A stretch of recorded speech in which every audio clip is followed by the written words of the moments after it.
வைகாசி விசாகத்தன்று வேலனை வழிபட்டு வந்த வெற்றிகள் வந்து சேரும் என்பது சில நம்பிக்கையாக இருக்கிறது. சிவனின் நெற்றிக்கண்ணில் இருந்து அக்னி ரூபமாக தோன்றிய முருகப்பெருமான் தீமைகளை அழைத்து உலகிற்கு நன்மை செய்ய வைகாசி விசாக அவதரித்துள்ளன. வைகாசி விசாகம் வீட்டில் வந்து முருகன் வழிபாடு செய்த விசேஷமாக இருக்கும் சொல்லுவாங்க.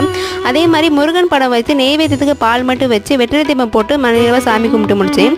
சாமி கும்பிட்டு பிறகு பாராயணம் பண்ணியிருந்தேன். கந்தசஷ்டி கவசம் கந்தகூர் கவசம் ரெண்டுமே பாராயணம் பண்ணி மனைவியாக சாமி கும்பிட்டு முடிச்சிருந்தேன். விசாகத்திலிருந்து முருகப்பெருமானை தரிசித்து வந்த எந்த ஒரு செயலும் வெற்றி கிடைக்கும் என்பது சில நம்பிக்கையாக வாழும் வளர்ச்சி பெறவும் வேண்டுதல் வரம் கிடைக்கவும் பாவங்களிலிருந்து விடுதலை செய்யவும் பெற சிறந்த நாளாக கருதப்படுகிறது. வீட்டில் நல்லபடியாக சாமி கும்பிட்டு எல்லாரும் திருப்பம் கொண்டதுக்காக நடந்து போயிருந்தவங்க பறக்கும் காவடி பால் குடம் பார்க்க மண்ணீரவாக இருந்துச்சு. அப்படி என்னோட நேற்றுக்கிழமை 9 வாரம் வெற்றிலை தீபம் போட்டது அந்த 1 ரூபா கணக்கு தான் எப்படி திருப்பம் போய் செலுத்தினேன்னு வேண்டியிருந்தேன். அதே மாதிரி நீ பால் குடம் பார்த்துட்டு என்னோட காணிக்கையும் செலுத்திட்டு அப்பன் முருகப்பெருமானை பார்த்துட்டு நல்லபடியாக வீடு திரும்பிட்டோம். வெற்றிவேல் முருகனுக்கு அரோகரா. நெக்ஸ்ட் வீடியோ பார்ப்போம். அது வரைக்கும் பாய்.